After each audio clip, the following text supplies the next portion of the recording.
let us set the stage for the birth of Butte Mines Band, since it would give us no good to study the players without visualizing the stage on which they played. At the turn of the century, the population of Butte was an impressive array of nationalities and backgrounds. One could listen to music in every conceivable style, a collection of plush and sometimes not so plush theaters, with names like the American, the Rialto, the Montana, the McGuire Opera House, the People's Theater, the Union Family Theater, and the Empress brought professional entertainment to Butte from both coasts. They held anywhere from a crowd of 300 to 2,500, and for many years, some sort of musical program could be heard on any given night of the week. Variety was always the name of the game, and vaudeville shows, dramatic presentations, operettas, bands, dancers that performed the latest and hottest East Coast steps graced over a dozen live stages.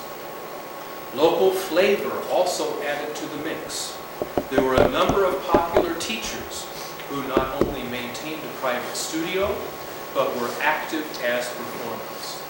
Names like Madam Elsa McPherson and Madam Phyllis Wolfe graced the pages of the art sections of the newspapers as they advertised their teaching services and as they were reviewed for outstanding performances.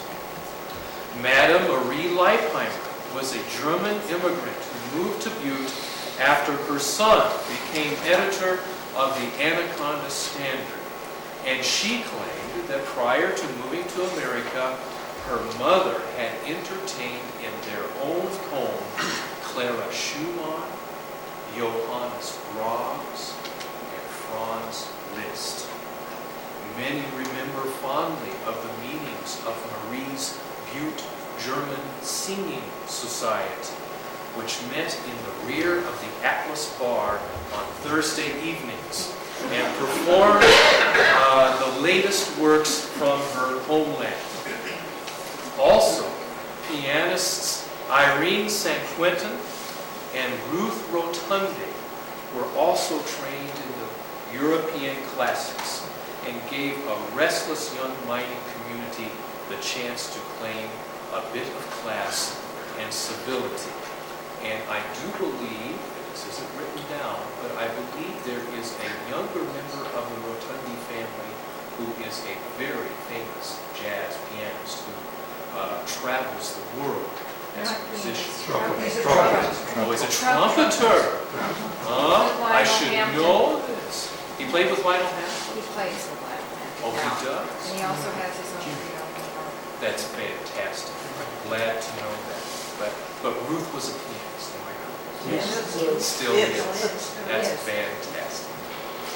Butte also had among its citizenry a resident musical star, a Mr. Robert Logan. Does anybody know who Robert Logan was? You're right there. Outstanding. Mr. Logan had been born a slave in Kentucky and knew either of his parents. After the Civil War was over, he sought employment on the Union Pacific Railroad as a porter, was hired and assigned to the recently completed Butte to Salt Lake route. He made his home in Butte in 1891, and when he first sang at the local Bethel Baptist Church, everyone talked about it. Peoples of all nationalities and faiths heard this remarkably huge bass voice. When he was not working, he was able to take vocal lessons with a Professor Evan Stevens, who was director that time of the Butte Mormon Choir. Logan was asked early on to appear with the established Welsh male chorus as a soloist, and continued to do so with great regularity. In 1896, the Welsh male chorus sponsored Logan's entry into the Welsh International Singing Contest in Denver. This was a time when blacks competing with whites was actually unheard of. Nevertheless, Robert gave an impressive performance in the final round, capstone with a famous bass solo, Asleep in the Deep. He earned a coveted second place honor in this international competition. Butte newspapers proclaimed that Robert Logan was one of the community's finest musical treasures. Well, enough digression. It was good to set the stage for our story of the Butte Mines Band. But now let's look closely at this Welsh gentleman named Treloar, who had the idea of putting together the ensemble Sousa called in the late 20s the Industrial Wonder Organization of the West.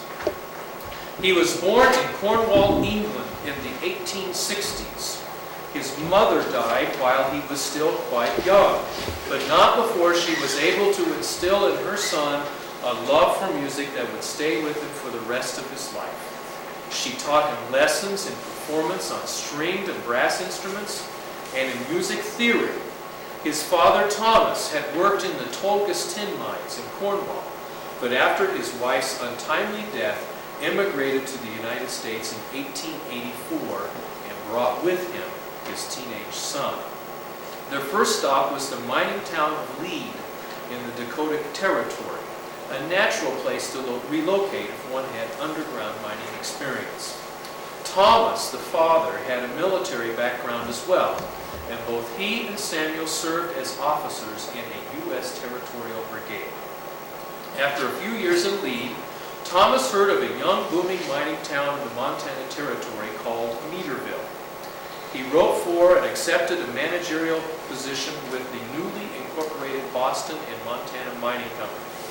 But this time, the young Samuel would not follow in his father's footsteps. Instead, he moved to Leadville, Colorado, not only because of the mining boom there, but he had heard of a brass group known throughout all the mining camps as the Great Leadville Silver Cornet Band. And he had also heard that they were looking for a conductor.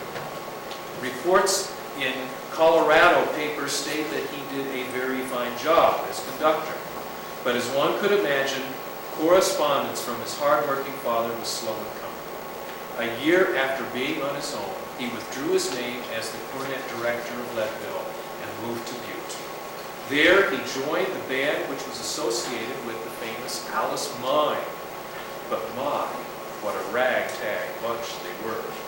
The band performed on instruments left over from the Civil War, whose bells pointed in the old behind-the-back style so that they could be heard by the troops marching behind them. Well, mines don't have troops, and the thought of performing on such antiquity led to fewer and fewer rehearsals.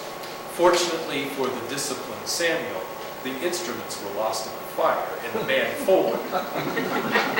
He then went to work for the Boston and Montana Mining Company and with his father.